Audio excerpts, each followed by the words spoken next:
بسم الله الرحمن الرحيم والصلاة والسلام على أشرف المرسلين. Salam alaikum, bonjour tout le monde.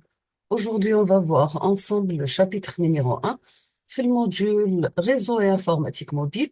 On va commencer par introduction au réseau sans fil.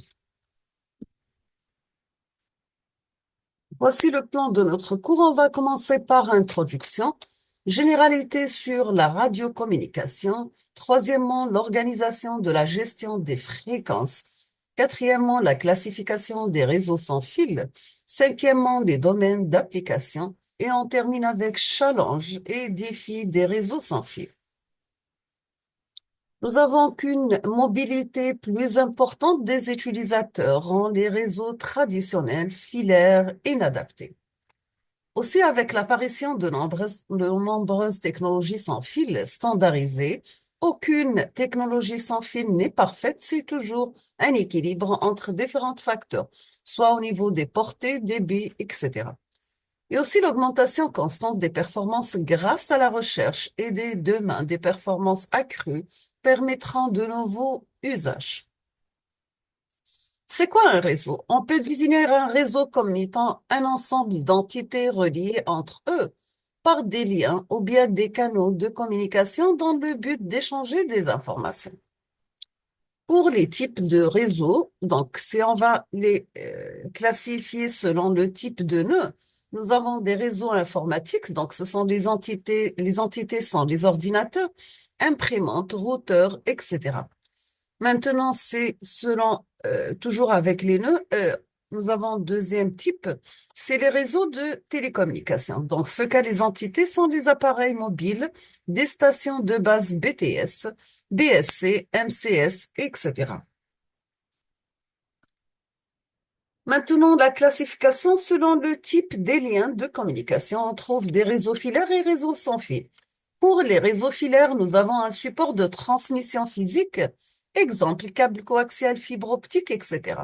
Il guide le signal dans sa propagation, c'est la transmission guidée. Par contre, dans les réseaux sans fil, nous n'avons aucun support physique, le signal se propage dans l'air. Et la transmission de signaux sans aucun guidage, on appelle ça, c'est la transmission non guidée. Maintenant, on va passer généralité sur la radiocommunication. L'historique des radiocommunications, donc les années 1800, pardon, nous avons 1838 télégraphe électrique, 1876 le téléphone par Bell, 1892 radiodiffusion, 1898 la première communication mobile, c'est le télégraphe sans fil. Les années 1900, nous avons 1915 la première liaison téléphonique transcontinentale Bell System, 1930 télévision, 1958 le premier réseau cellulaire public, 1962 le premier satellite TV et géostationnaire, 1964 et entre 1964 et 69, nous avons la transmission de données sur RTC et puis sur Internet. 70, nous avons Bell première génération, le début des systèmes cellulaires analogiques. 90, le I3E 802.11 Wireless Line. 91, le déploiement GSM, premier SMS envoyé en 1993. 97-99, nous avons le WLAN I3E 802.11, 1 jusqu'à 2 mégas par seconde, et le I3E 802.11a, 1 حتى 54 mégabytes par seconde de 5e GHz. Les années 2000, donc 2000, nous avons troisième génération de la téléphonie mobile, le UMTS. Entre 2003 et 2009, nous avons le WLAN I3E 802.11g, le débit de 1 jusqu'à 54 mégabytes par seconde et peut arriver jusqu'à 2,4 GHz. Pour le I3E 802.11n, nous avons 150 mégabytes par seconde. 2015, c'est la quatrième génération de la téléphonie mobile LTE. Maintenant, nous avons la cinquième génération, bien sûr.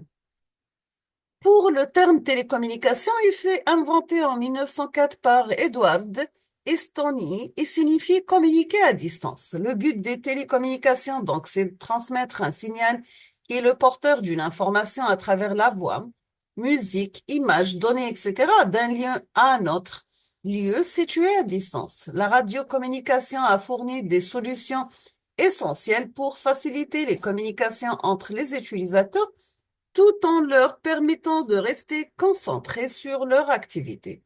Ces communications se déroulent sous une couverture réseau, bien sûr. L'information est transportée par des ondes électromagnétiques.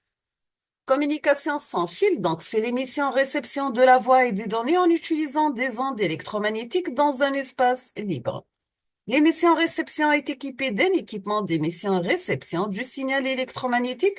C'est bien sûr ce qu'on appelle les antennes. Un antenne, c'est un appareil électrique qui transforme les signaux électriques en signaux radio sous la forme d'ondes électromagnétiques et vice-versa. Donc, vous avez émetteur-récepteur, signal électromagnétique, émetteur-récepteur par une antenne. Toujours avec les communications sans fil, la donnée est transmise sur une bande de fréquence bien définie appelée canal. Chaque canal a une bande passante ou bien ce qu'on appelle un intervalle de fréquence fixe. Différents canaux peuvent être utilisés pour transmettre des données en parallèle et indépendamment. Exemple, si vous avez un spectre de 150 kHz est alloué sur une fréquence de base pour une communication entre deux stations A et B où chaque canal occupe 50 kHz. Par exemple, vous avez entre émetteur et récepteur pour deux antennes. Le canal 1, c'est la fréquence plus 50, canal 2, la fréquence plus 50 jusqu'à une fréquence plus 100. Canal 3, ce sera la fréquence plus 100 jusqu'à une fréquence plus 150. On passe maintenant aux ondes électromagnétiques. Longueur d'onde, la longueur d'une onde électromagnétique périodique est la distance que parcourt la lumière dans le vide pendant le temps qui sépare deux crêtes successives de cette onde. On la dénote communément par la lettre grecque lambda. Donc, lambda en mètres, ça sera 3 par 10 puissance 8 F Hertz. On peut définir la fréquence comme étant nous indique combien de fois par unité de temps se produit un signal. L'énergie électromagnétique, quand un courant alternatif circule dans un conducteur, il génère une énergie électromagnétique qui se propage dans l'espace. Le dissipateur le plus efficace de cette énergie électromagnétique, c'est l'antenne, bien sûr.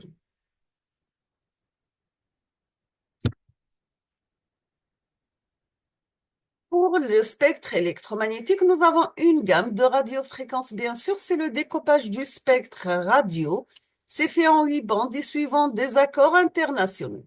Vous avez Very Low Frequency de 3 kg à 30 kHz. Low Frequency de 30 kg à 300 kHz. Moyenne fréquence de 300 kg à 3 mégas. Haute fréquence, donc de 3 mégas à 30 MHz. Very haute fréquence. Nous avons de 30 mégas, very haute fréquence de 30 MHz à 300 MHz. Ultra haute fréquence de 300 mégas à 3 gigas. Super haute fréquence de 3 gigas à 30 gigas. Ultra haute fréquence de 30 gigas à 300 GHz. Voici leur présentation et utilisation, soit pour des radios AM, FM, télévision broadcast, mobile phone, wireless data, satellite, radar, etc. Donc, on trouve l'ultraviolet, le X-ray, visiblement l'infrarouge, etc.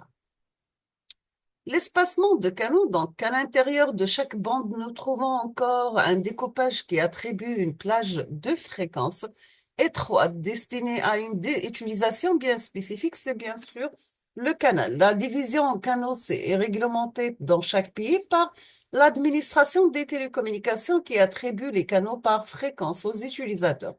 Le nombre de canaux utilisables dans une bande de fréquence dépend de la largeur en fréquence d'un canal.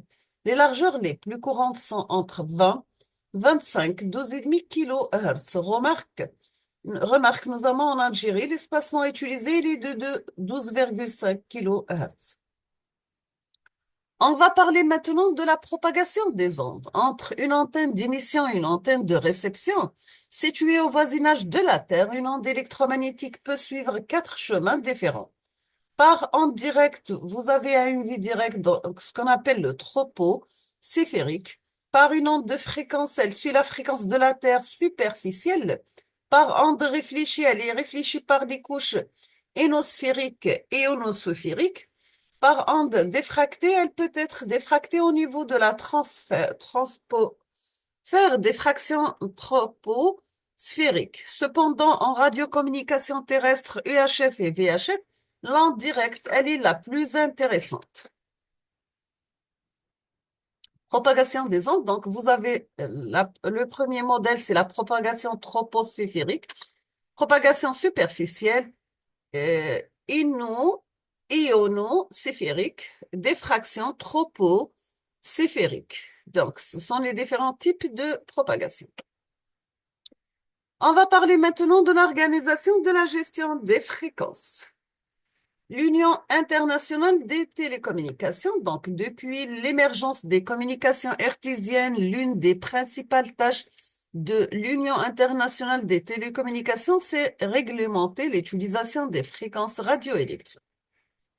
Donc, l'UIT est la plus ancienne des organisations internationales spécialisées dépendant de l'ONU, puisqu'elle a été fondue en 1865 sous le nom d'Union internationale télégraphique pour permettre le fonctionnement international du télégraphe. Le système international de gestion du spectre se fonde donc sur les procédures réglementaires réagissant l'attribution, la planification, la coordination, la notification des fréquences. Pour l'Agence nationale des fréquences qu'on appelle le ANF est placé sous l'autorité des ministères d'éthique. L'agence est chargée de la gestion des fréquences. Elle élabore les règles et les procédures relatives à la répartition des bandes de fréquences. Elle notifie les assignations auprès de l'UIT et assure le contrôle des émissions. Et pour atteindre ses objectifs et remplir sa mission, l'ANF est dotée de deux communications commission spécialisée, vous avez la commission de brouillage et la commission d'attribution des bandes de fréquences. Pour toujours l'Agence nationale des fréquences, le ANF attribué des portions de spectre radio, c'est-à-dire des bandes de fréquences à différentes autorités, comme par exemple le MDN, le MECLAT, le SAA, le RPCE, l'aviation civile, etc. Ces autorités peuvent utiliser les fréquences pour leurs besoins propres ou les attribuer à des entités utilisatrices sous forme d'autorisation d'émettre. Les attributeurs sont également chargés de fixer les limites réglementaires, donc au niveau de puissance et fréquence, que doivent respecter les équipements grand public émettant des ondes radio, téléphones fixes sans fil, puces, RFID, etc. Afin d'éviter que ceci ne perturbe pas la propagation des signaux en extérieur. On passe maintenant aux classifications des réseaux sans fil. Pour la classification des réseaux sans fil, donc selon la taille, on trouve le WPAN Wireless Personal Area Network, portée limitée à quelques dizaines de mètres, donc pour les bureaux et salles, etc. Et les standards technologiques, on trouve comme exemple le Bluetooth, le Zigbee, le infrared, le RFID, le Home RF. Pour le WLAN Wireless Local Area Network, donc les réseaux locaux sans fil dans la portée inférieure à 500 mètres, exemple un bâtiment, et le standard, donc vous avez le Wi-Fi, le Wireless Fidelity, le Hyper-LAN. Pour le WMAN, le Wireless Metropolitan Area Network, porté jusqu'à 50 kg, exemple pour une ville. Standard, nous avons le WiMAX, le Hyper-MAN. Le WWAN, Wireless Wide Area Network, très large portée l'échelle mondiale. Standard, vous avez GSM et ses évolutions, GPRS, Edge, UMTS, satellite, etc. Voici la classification selon donc pour la première, par exemple, WPAN, dizaines de mètres, WLAN, centaines de mètres, le WMAN, quelques kilomètres, le WWAN, donc couverture mondiale selon la portée, bien sûr. Maintenant, on va faire la classification des réseaux sans fil selon le mode de fonctionnement. On trouve simplex, la communication a un sens unique. Exemple, système de diffusion radio. Le half duplex, la communication est bidirectionnelle mais pas simultanée. Exemple, le talkie-walkie. Full duplex, la communication est bidirectionnelle simultanée. Exemple, pour les téléphones mobiles. Quels sont les avantages des réseaux sans fil? Donc, premièrement, le coût étant d'installation et d'entretien réduit. Aucun coût d'installation des fils et de câbles, pas de grappe de fil, un temps d'installation et déploiement réduit, couverture globale et connectivité continuée, connexion dans des endroits impossibles et très coûteux, exemple zone rurale, pardon, communication instantanée et rapide, connectivité continuée, même en mobilité. Pour la flexibilité, vous avez que la connexion à plusieurs appareils simultanément. Quelle est l'importance des réseaux sans fil? Un réseau sans fil convient principalement dans deux cas, les réseaux ou les stations mobiles, les connexions temporaires, les situations d'urgence et les endroits éloignés. Aussi, selon les dépendances croissantes aux services de télécommunication, on trouve le consommateur est prêt à payer pour ces services. Quels sont les domaines d'application? Donc, on trouve pour télévision et radio le premier service sans fil à être diffusé, des systèmes de communication simplex. Dans le domaine des radars, on trouve les systèmes de localisation et de positionnement sans fil. Pour la téléphonie mobile, nous avons communication cellulaire. Donc, on trouve les systèmes de communication sans fil le plus utilisés. Donc, pour la téléphonie sans fil pour un rayon de quelques dizaines de mètres, et la communication infrarouge, Bluetooth, Wi-Fi et AirFit. Maintenant, toujours avec les domaines d'application pour les satellites. On trouve les communications par satellite et une couverture mondiale offre des services de télécommunication pour téléphonie satellite, de positionnement et de navigation GPS, radio, diffusion d'Internet, etc. Les autres services pour mobile, télédiffusion, radio, etc. dépendent de la communication par satellite. Nous avons une remarque qu'un système de communication sans fil fournit différents services, donc pour Internet, la vidéofréquence, pardon, la téléphonie cellulaire, la télévision, la radio, etc. Donc, vous avez pour toujours le domaine d'application satellite, vous avez Internet, Internet Access with VoIP et Internet Access. Quels sont les challenges et défis sur les réseaux sans fil? Donc, les challenges et défis des réseaux sans fil, premièrement, le besoin du matériel efficace. Donc, nous avons des problèmes de consommation de la batterie, émetteurs, récepteurs et outils de traitement de signal de faible consommation d'énergie, utilisation efficace du spectre radioélectrique, réutilisation des fréquences cellulaires et aussi le protocole d'accès multiple ou bien canal, etc. Spectre radio très réglementé, définition des plages de fréquence et les puissances d'émission, lien non fiable, lien de communication, sensibilité aux perturbateurs, donc vous avez les bruits et interférences, etc.